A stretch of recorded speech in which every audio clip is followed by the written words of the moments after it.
The Brazilian language is spoken primarily in Brazil by 211 million people. It's a descendant of the Portugalesian language. Other descendants and sister languages are Fala, Galician, Eunavian, and Portuguese. Brazilian is based on 18th century Portuguese.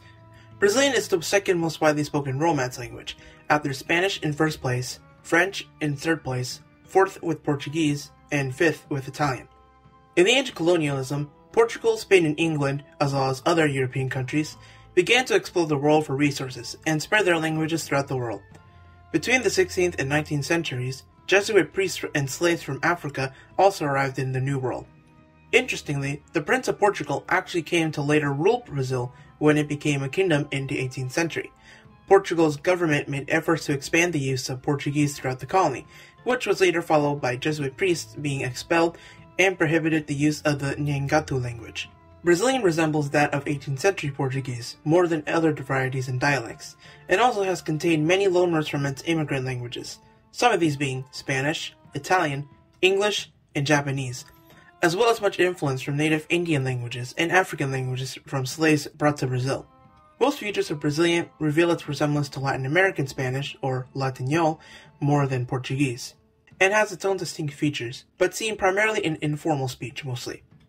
First, using the verb dar, meaning to give, in the impersonal to describe an action to express something, permissible or feasible. For example, this sentence meaning, it's possible to see a man in the picture. Dá pra ver homem na foto. Notice that dar is used in the third person singular to express the possibility. Next to that is the preposition word to. Pra. Speaking of prepositions, if a word has the same vowel or an unstressed vowel is present, words mainly contract. For example, the word for para becomes pra. Another example is to say from him De ele. becomes Dele. Next, the verb haver, meaning to exist, is replaced with ter, meaning to have. For example, this sentence meaning there are many problems in the city. Tem muito problema na cidade. In Portuguese, you'd say a instead of tem in this context. Next, the use of Aí, as a pronoun for indefinite direct objects. For example, to say it, it's, Fala aí. and to say wait a minute or wait is. peraí. Also notice this word pera, which brings us to our next point, dropping es in most words, mainly with the verb. Está. For example, to say he's happy with her. Ele tá feliz com ela. Notice that in this case, Tá. is used rather than. Está. The infinitive of this verb is Tá. instead of. Estar. And remember pera, which you just saw. Its infinitive is Terá. instead of, Esperar. meaning to wait. Most dialects drop the pronoun Tu. in favor of, Você. but will keep the third person singular conjugation when using tu. The majority of Brazil and Standard Brazilian now use você exclusively, but there are still many dialects that use Tu. the pronoun for we Nós. is replaced with meaning people, and verbs are conjugated in third person singular. If the plural is expressed, for example, with articles, redundant plural agreement in nouns and verb sequences can happen. For example, to say the girls go to school. As meninas vai pra escola. Notice that the word girls is in the singular, not in the plural. In Standard Brazilian, you'd say As meninas vão para a escola. pronunciation. Brazilian contains most sounds Portuguese and other Western Romance languages have, but also contains many phonological differences too. The letters T, D, L, and N become palatalized before the letter I or E, like J, Ch, L, and Ñ. After stressed vowels before S at the end of a syllable, a consonant sound Y is inserted. For example, to say voice, instead of Voz.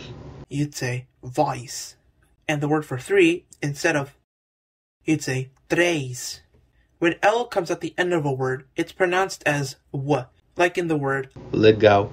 meaning cool in informal contexts, but legal in formal contexts. The letter R has many different pronunciations throughout the country, mainly H, H, or Ha. Alongside the same 5 nasal vowels Portuguese contains, Brazilian doesn't contain the vowels I and Grammar.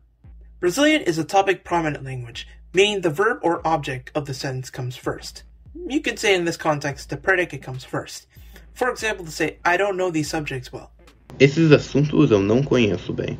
Notice that these subjects in this sentence comes first, rather than the subject, eu.